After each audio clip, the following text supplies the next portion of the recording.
Film looks are back.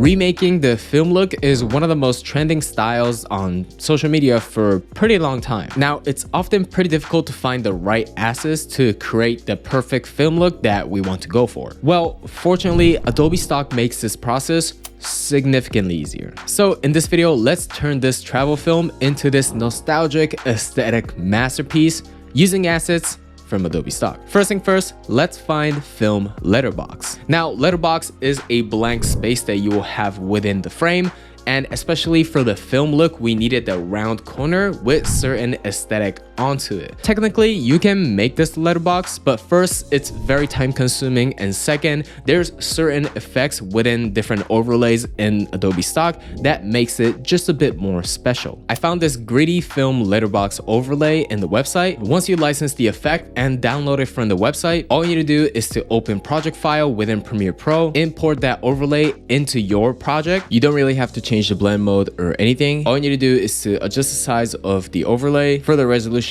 of the project file. I love this letterbox overlay because it has a certain amount of grain that is around the frame, which makes it just a bit more, a little bit more special. Since this video is going to be 16:9 horizontal film, this overlay works perfectly. Second asset will be film grain. Now, film grain is type of effect that naturally occurs when you're shooting film, but since we're filming in digital, we have to add an overlay on top of our footage. I found this super realistic grain in 4K, which works perfectly for this video. Since this is a MOV file, you apply this film grain footage on top of your cinematic footage and change the blend mode to soft light. Not only you will get the grain that you needed, but it will bring the exposure of the footage just a bit, making the looks of your footage just a bit more soft. Sometimes I like to add a different type of grain overlays to have just a bit more character. I found this damaged film overlay from the website. So once again, I got the license, I download it, open the project file, and import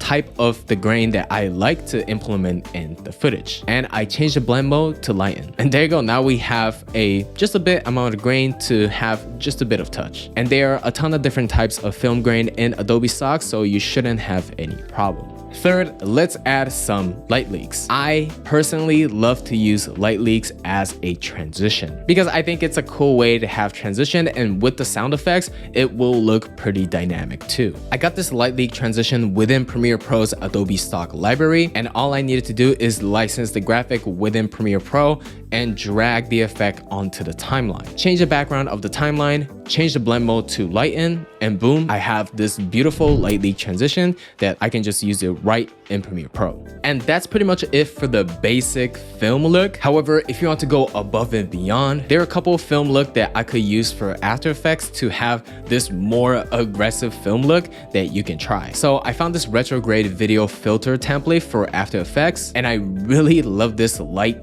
transitioning effect filter that is happening within the footage. To use this filter, first of all, of course, you have to get the license, open After Effects template that is in the folder, double click on your footage, import the footage that you wanted to have this filter on, go back and don't forget to render and export the effect. And there you go. And this is pretty cool looking effect. And to be honest, possibility of After Effects is pretty much limitless. So if you're familiar with the software, I think you can do so much more. However, even for me, I'm not really professional at After Effects.